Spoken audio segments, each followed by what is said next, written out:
अस्सलाम वालेकुम, कैसे हैं आप सब। आज की वीडियो बहुत ही ज़्यादा इंटरेस्टिंग है। शॉर्ट सी वीडियो में मैंने बहुत ही डिटेल से बिगनर के लिए हर चीज़ कवर की है।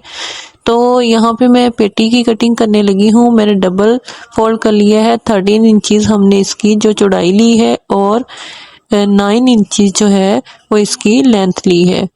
ये फ्रॉक 8 मंथ से लेके 1 ईयर की बच्ची तक पहन सकते हैं। तो ये हम उसके लिए रेडी कर रहे हैं। तो हमने 4 फोल्ड इस तरह से कर लेना है। अब हम गले की कटाई करेंगे। सबसे पहले हम निशान इस तरह से मार्क कर लेंगे और ये इस साइड को भी हम इंची टेप रख के इस तरह से अपने फीते से निशान मार्क कर लेंगे। उसके बाद मैं आपको दिखाती हूँ कि हमने कितनी इसकी जो लेंथ है और विड्थ ली है। विड्थ जो है हमने 2 इंचज़ ली है और जो इसकी लेंथ है वो हमने 3 इंचज़ इस तरह से ली है।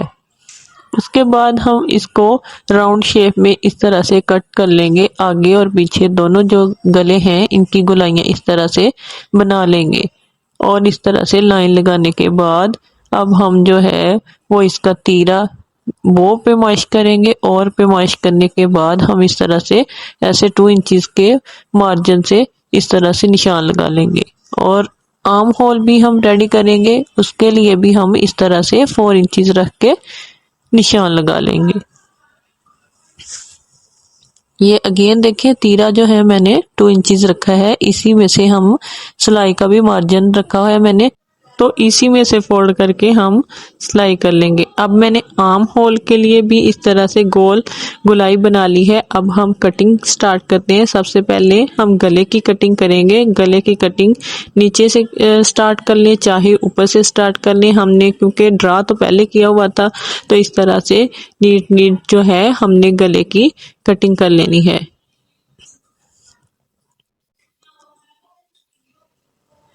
गले की कटिंग करने के बाद अब हम आर्म होल की कटिंग करेंगे और इसे भी हमने जैसे गोलाई ड्रा की थी सेम इसी तरह से कटिंग कर लेनी है।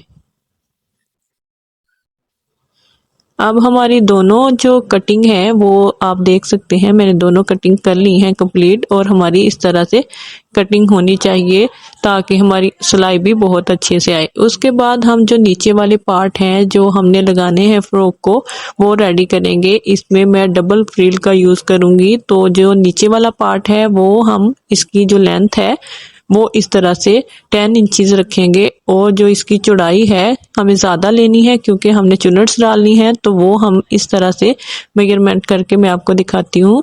इस पार्ट की जो चौड़ाई है वो 38 इंचज़ मैंने ली है और जो हमने ऊपर पार्ट लगाने हैं फ्रिल के तौर पे वो भी डबल ही हमने लेने हैं, आगे और पीछे दोनों का।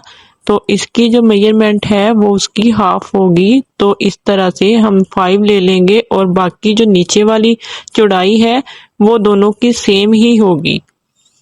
हमने ऊपर वाले की 38 इंचज़ ली थी तो यहाँ पे भी हम 38 इंचज़ ही लेंगे।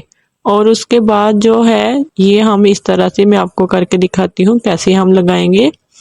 ये दोनों पार्ट जो हैं चुनट्स डाल के हम इस तरह से लगाएंगे और इसके ऊपर जो है वो पार्ट भी दिखाती हूँ। हम जो है इसके ऊपर इस तरह से दूसरा पार्ट भी अप्लाई करेंगे। तो स्टिचिंग करने के लिए सबसे पहले हमने नीचे से इस तरह से चारों पार्ट को फोल्ड कर लेना है। मशीन की हेल्प से हम इसे बारीक बारीक फोल्ड कर लेंगे। ये जो हमने ऊपर फ्रिल लगानी है उसे मैंने फोल्ड कर लिया है और जो नीचे वाला पार्ट है उसे भी इस तरह से फोल्ड कर लिया है। इसी तरीके से हमने क्या करना है, चारों पार्ट को अलग-अलग फोल्ड कर लेना है नीचे से। ऊपर वाले पार्ट अभी खुले ही रहेंगे। अभी मैं आपको बताती हूँ हमने कैसे इसको एडजस्ट करना है। नीचे वाला पार्ट हम ऐसे सीधा रखेंगे और ऊपर वाला पार्ट जो है उसे भी हम ऊपर ऐसे सीधा रख लेंगे और इसके जो एंड है इस पे हम इस तरह से दोनों को इकट्ठा करके बड़ी जो है इसकी चाल करके मशीन की, तो हम इस तरह से इसको स्टिच करेंगे। स्टिच करने के लिए दोनों को हम इस तरह से इकट्ठा ही रखेंगे ताकि जब हम इसका धागा खींचे तो चुनट्स बहुत अच्छे से आए। अब ये देखें मैंने स्टिच कर लिया है दोनों को, दोनों पार्ट इस तरह से आपको दिखाती हूँ। ये देखें दोनों पार्ट इस तरह से। ऊपर मैंने बड़ा बखा करके सिलाई लगा ली थी। तो अब हम जो है धागा खींचेंगे और इस तरह से चुनट्स बन जाएंगी। ये देखें, आहिस्ता आहिस्ता हमने धागा खींचना है और जितनी हमें इसकी विड्थ चाहिए उतना हम कर लेंगे। दोनों पार्ट का मैंने इस तरह से धागा खींच लिया है और अच्छी सी चुनट्स बन गई हैं दोनों साइड पे। अब हम इसका मेन जो पार्ट है गला रेडी करेंगे। गले पे हम इस तरह की बो टाइप सा जो है गले का डिजाइन बनाएंगे। मैंने चेपी इस तरह से काट ली थी और इसको हम कपड़े के ऊपर इस तरह से जो फ्यूजिंग पेपर है उसको प्लेस करेंगे और अच्छे से इस्त्री कर लेंगे। और इसे बैक से भी हमने इस तरह से इस्त्री कर लेने हैं। इस्त्री करने के बाद जो एक्स्ट्रा कपड़ा था उसे पीछे इस तरह से डबल कर देना है और डबल करके हमने दोबारा इस्त्री कर लेना है। इस तरह से इस्त्री करने के बाद अच्छे से चिपक गया है हमारा गला और इसको डबल ही रखा हुआ है मैंने कपड़ा और इसे इसके एजिस पे नीट सिलाई लगा लेनी है। जैसे जैसे हमारा फ्यूजिंग पेपर था सेम वैसे वैसे हमने क्या करना है, सिलाई लगा लेनी है। अभी जो है हमारी सिलाई कंप्लीट हो गई है तो हमने इसे मशीन के नीचे से निकाल लेना है और निकाल के हमने साइड से जो एक्स्ट्रा कपड़ा था उसे कट कर देना है।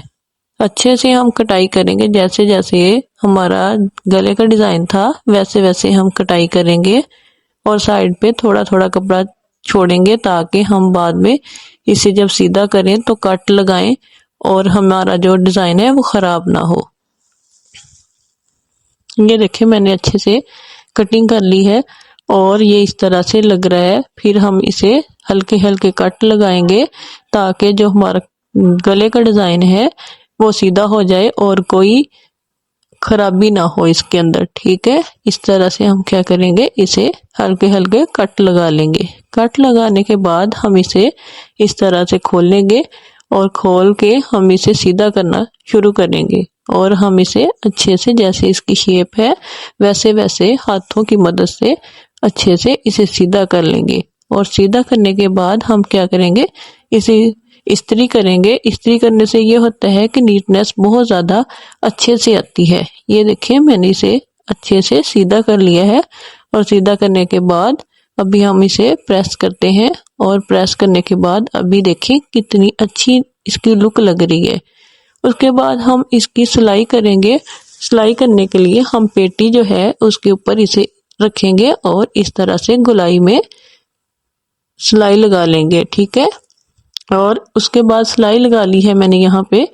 अब हम इसका एक्स्ट्रा कपड़ा काट के और दरमियान से इस तरह से कट लगाना शुरू करेंगे ताकि जब हम इसे फोल्ड करें ऊपर की तरफ तो ये अच्छे से फोल्ड हो जाए।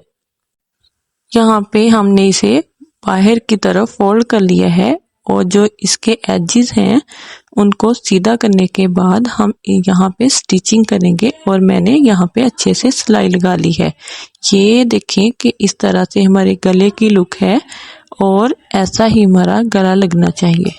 बैक साइड से देखें कि ज़रा भी कोई भी चीज़ जो है, बैक से भी देखें कितनी नफासत आई है और फ्रंट से भी गला बहुत ज़्यादा नीट बना है। उसके बाद हम करेंगे क्या कि जो दोनों शोल्डर हैं उनको आपस में इस तरह से रख के सेट करेंगे सबसे पहले और उसके बाद हम इसे स्टिच करेंगे। स्टिचिंग करने के बाद हम जो है इसे सीधा करके मैं आपको दिखाऊंगी कि हमारे शोल्डर की जो सिलाई है वो किस तरह से होनी चाहिए। तो यहाँ पे मैंने सिलाई कंप्लीट कर ली है।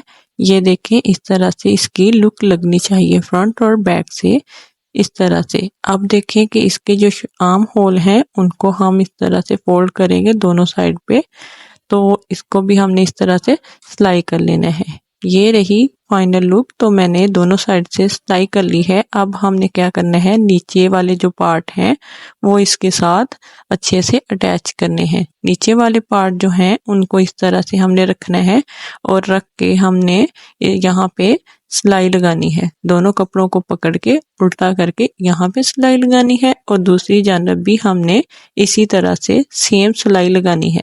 सिलाई लगा के मैं आपको चेक करवाती हूँ। ये देखिए मैंने सिलाई लगा ली है। अब हम इसे उल्टा करेंगे और जो इसके एंड वाले पार्ट हैं उनको इकट्ठा करके साइड पे सिलाई लगा लेंगे। यहाँ पे भी हम सेम ऐसे ही करेंगे, इस साइड पे सिलाई लगा लेंगे और ये रही हमारी फ्रॉक की फाइनल लुक। अगर आपको वीडियो अच्छी लगी हो तो वीडियो को लाइक शेयर सब्सक्राइब ज़रूर कीजिएगा। अल्लाह हाफिज़।